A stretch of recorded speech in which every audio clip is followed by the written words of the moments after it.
Okay, this is a continuation. All right, so here is your glitter drape, and this is really, really good because it's a sheet, and you can just cut off the amount that you need, and then you can add it inside of your light box.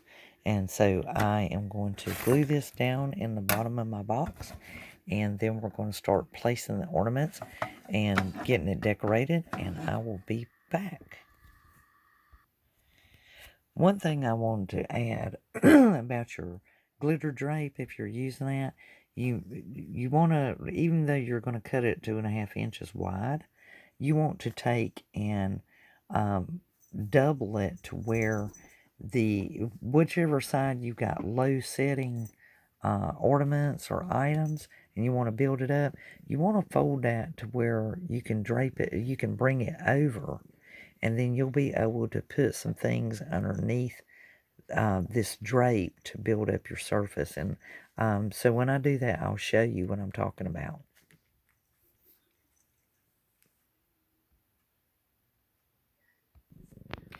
Okay, one thing to bear in mind here that's really, really important is you want to kind of stage your scenery before you glue anything down, and kind of just see if everything's going to work and fit the way that you have it pictured in your mind. You want to make sure that, you know, you're not putting too many items, and at the same time, you don't want it to look barren, so you kind of want to stage everything, kind of place it in there where you think you want to put it, and see how it's going to fit, if you need to add or take away from it. Because once you put the lights on, you're done. That's it. Put the lid on it, cut the battery on.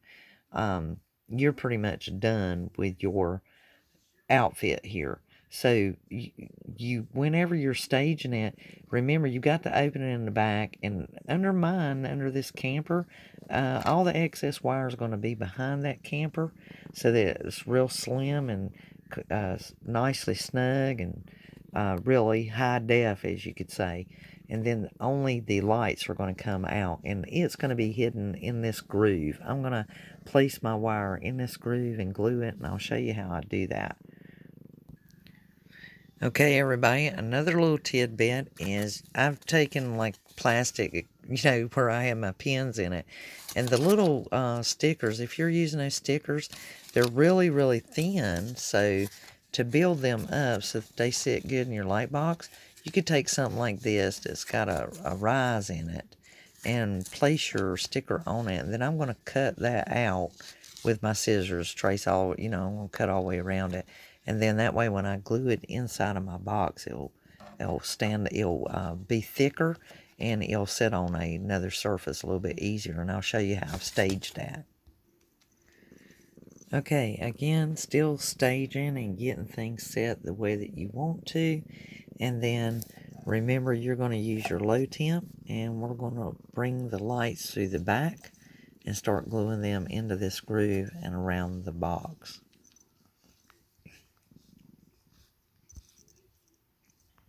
Okay, so this is what your lighted box should look like.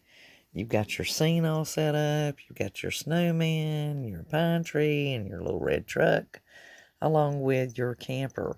Also, using one of the tips from Jerry Ann.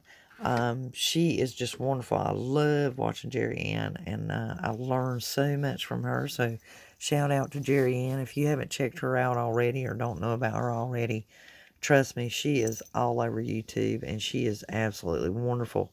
You will learn so much from her. I'm telling you, she is a wealth of information. So you want to, one of the tidbits is, if you'll see here on my truck, to accentuate him just a little bit, I took a black magic marker, and that glitter, I am just not impressed with all this glitter. And I took a black magic marker and I went around the fender wells and just over top of the tires. I also did the tires bigger, and to make them more balanced. And then I had a silver marker, and I used a silver marker and made the wheel smaller and the tire larger. To me, that just seemed better balanced than the little red trucks as they are. as the little red trucks are, there is, you can see the tire difference, and you can just see how much better a little bit of detail with a marker is doing for this truck, and just doing away with that tacky glitter and making it look a little more vintage, country style. Um, Adding something to the camper is pretty commonplace. Even on the tin itself, the campers have trees and reefs, and even a little pole here, and banners and things. And I've actually thought about adding a banner to mine. So, and I may still do that. And as you can see, the snowflakes in the background along that full. And the lights will, make a tad of difference on the box. I'll just go ahead and show you an example of the yellow lights versus the blue lights. I just turned those blue lights off, and I'm going to put the yellow lights in there. And as you can see, the glow in the box is going to be more yellow, uh, more Christmassy, warm colored.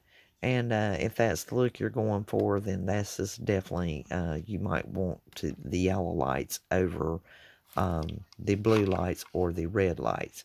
It'll just give it more of a warm glow. So those are some things to consider. But this is Elizabeth with Dandy Soap, Doc Dandelion, and wishing you a very Merry Christmas and lots of luck and enjoyment in doing your DIY on the lightbox project. Please give me a thumbs up for a like, and subscribe if you haven't already to watch more of the DIY crafting using Dollar Tree items, and share this with friends and others whom you think might be interested in doing one of these projects. Until next time, happy crafting.